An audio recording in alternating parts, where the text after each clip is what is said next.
Pagpalang hapon po sa atin lahat. Sinulit ko na kasi kakaunti tayo. Joke lang. Una po, nagpapasalamat ako sa Panginoon na nandito pa po, na nabubuhay, na ginagamit ng ating Panginoon sa kanyang ministeryo. At sana ang prayer ko ay makita pa ako sa ministry na aking pinasok na ito. Na sana ay magpatuloy ako hanggang sa lumaki ako. Yung gusto kong dito na ako mamatay, yun.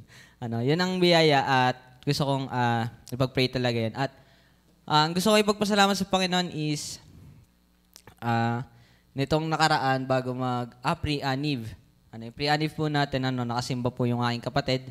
Biyaya ng Panginoon, nakasimba po yung aking pong bunso namin lalaki na naimbitahan dito, biyaya. Pero nung anniversary, parang wala ata miss kayong dumating na sarpitali ng mga yan talaga.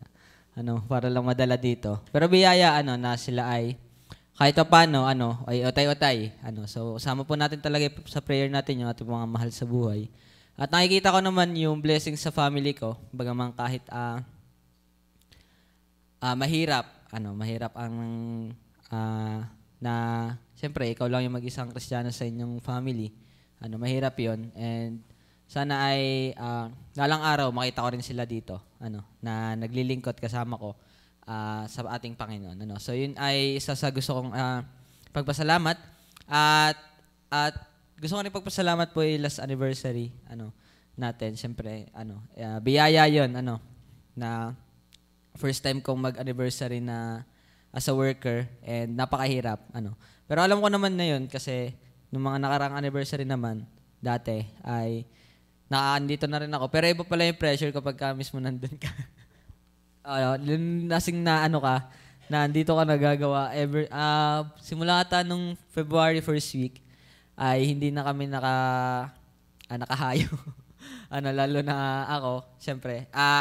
Lalo si Kuya Eric, dahil kami ni Kuya Eric, minsan sinasama ko ni Kuya Eric pagka nag-aayos ng mga ganyan, sasakyan, ako yung, So, biyaya, pinagpapasalamat ko na ako'y natuturuan sa mga ganong bagay, dati hindi ko alam, pero biyaya, tinuturuan ako, may Kuya Eric na nagtuturo sa akin na ganito gagawin, na ganito ang yung gagawin, lalo na sa mga pag-aayos sa mga sasakyan, sa mga yan.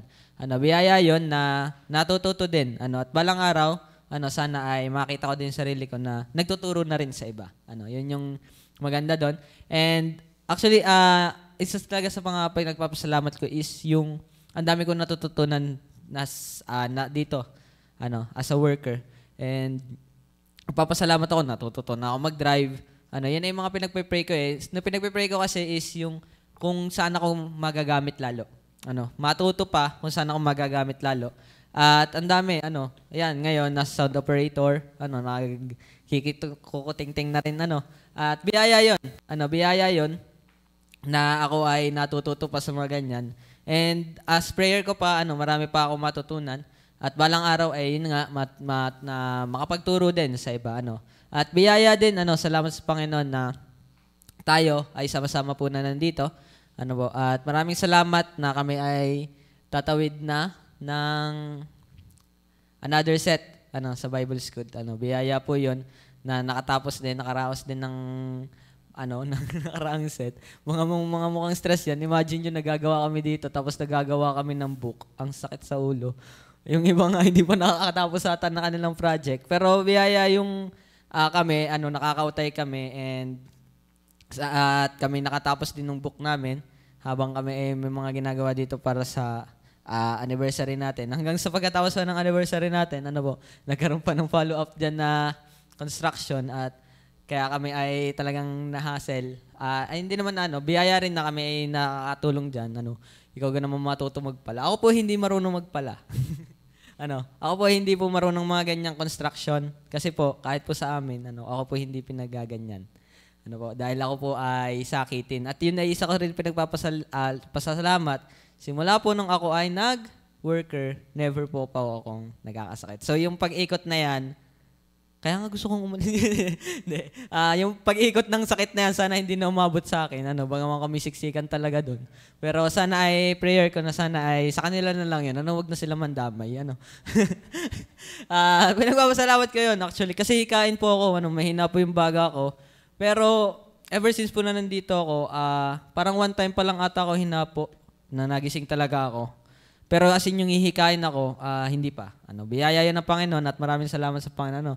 Yung ginagawa talaga yun, do'y pagpatanggal hika daw talaga yun. So sino yung may hika sa inyo? Ayan, CJ, magpala ka dito.